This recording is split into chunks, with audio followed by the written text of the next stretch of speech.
क्या मैंने कभी तुम पर शक किया है? तुमसे कोई इन्वेस्टिगेशन की है, कोई जवाब मांगा है? किस बात का जवाब? आरिफ ने जो इल्जामात तुम पर लगाए उनमें कितनी सदाकत है?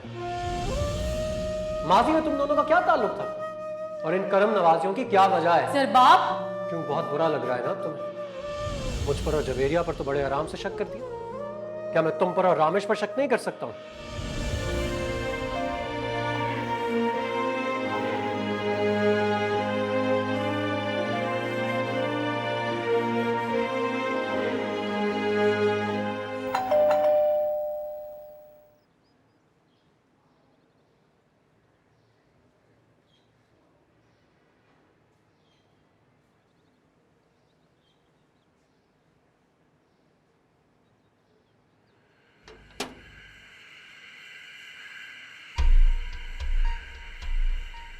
आरिफ, तुम यहाँ?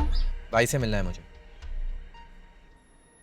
वो घर पर नहीं है। कब आएंगे?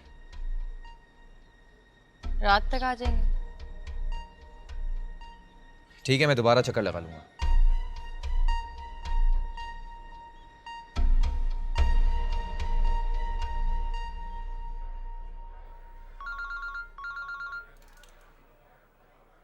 हेलो। तुम्हें खुशखबरी मिल गई सरबाब? हेड ऑफिस से कॉल आ गई ना?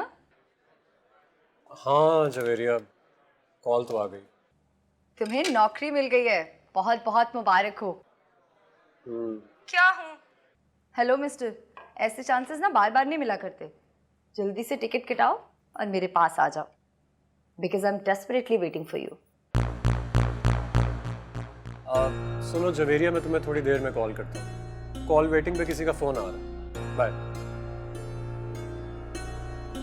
हेलो। हेलो, रामेश हसन बात कर रहा हूँ।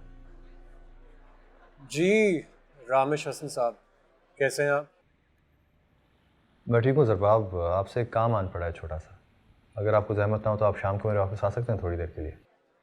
क्या मैं आपसे पूछ सकता हूँ कि इस काम की नौयत क्या है? मिलेंगे तो काम की नौयत का भी पता चल जाएगा।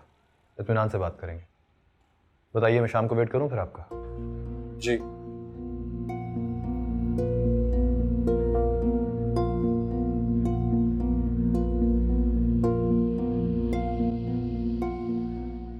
प्लीज़ बैठिए।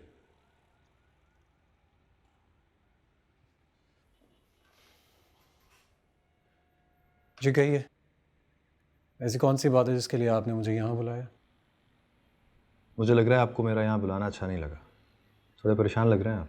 ऐसी कोई बात नहीं है, मैं बिल्कुल भी परेशान नहीं हूँ। अच्छी बात है। इंसान को जब दिल साफ़ हो, ज़मीर मुतमईन हो, तो उसको ऐसे ही होना चाहिए जैसे आप हैं। मैं अच्छी तरह जानता हूँ आपने मुझे किस बात के लिए बुलाया, लेकिन एक बात मैं आपको साफ साफ बता देना चाहता हूँ कि ये मेरा ज़ाती और निजी मामला है, और इसमें किसी की भी दखल अंदाजी मुझसे बर्दाश्त नहीं होगी, खां वो आप ही क्यों ना हो। मैं पूछ सकता हूँ, आपका ये मामला निजी और ज़ाती कैसे हो गया, जबकि इसके साथ कई ज़िंदगियाँ जुड़ी हुई? किसकी बात कर रहे हैं आप? किसकी बात कर रहा हूँ मैं? कौस इल्मा की और अफनान की। इल्मा मेरी बीवी और अफनान मेरा बेटा। आपको उनके लिए फिक्रमंद होने की ज़रूरत नहीं है।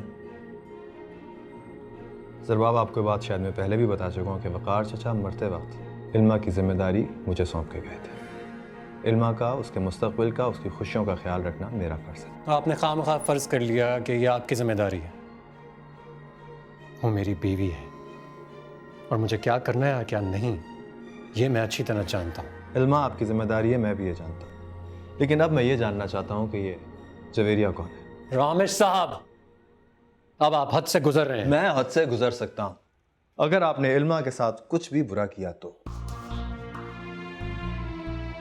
मैं कैटेगोरिकली आपको बता रहा हूँ सरबाब, अपना क़िबला दुरुस्त कर लीजिए। तो आप होते कौन है मुझसे सब कुछ कहने वाले?